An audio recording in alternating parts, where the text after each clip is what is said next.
Magandang araw. Tara magluto tayo ng sinabawang mais. Ito nga pala yung mga ingredients. Tara, simulan na natin.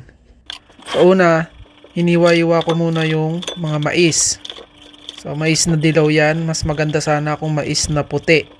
Kasi itong mais na dilaw, matamis. Kaso no choice na tayo kaya pwede na rin to. Fast forward na ready na natin yung mga gagamitin natin. Kaya tara, simulan na natin ang pagluluto. Una, initin muna natin yung kawali. Ilagay na natin ang mantika. Then kapag mainit na, igisa na natin yung bawang at sibuyas.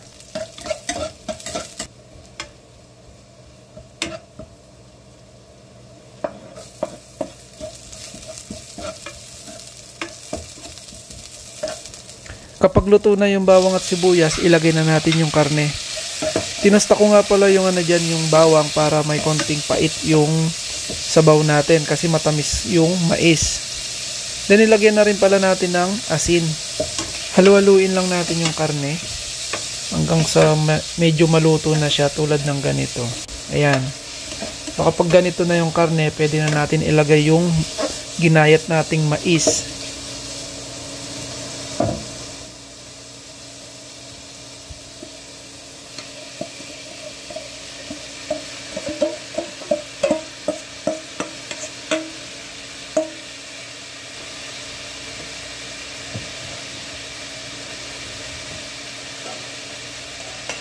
After natin ilagay yung mais, lagyan lang natin ng sabaw, then takpan at pakuluin hanggang sa maluto na yung mais.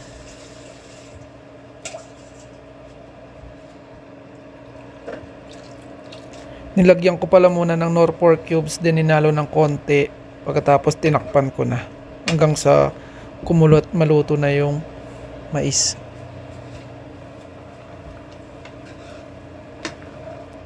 Once na kumulo na at sa tingin nyo naluto na yung mais, pwede na natin ilagay yung gulay. So itong gulay na to, hindi ko alam kung anong tawag dito pero iba-iba siya. Nakalagay kasi baby refu or baby leaf. Nilagay ko na rin yung magic sarap, saka ko inalo.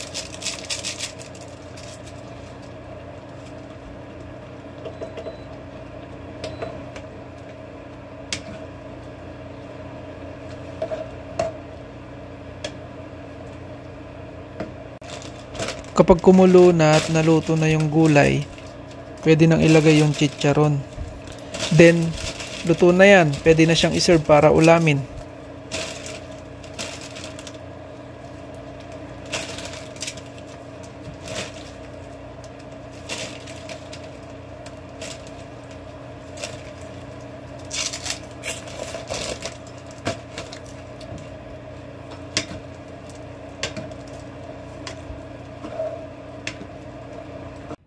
Luto na.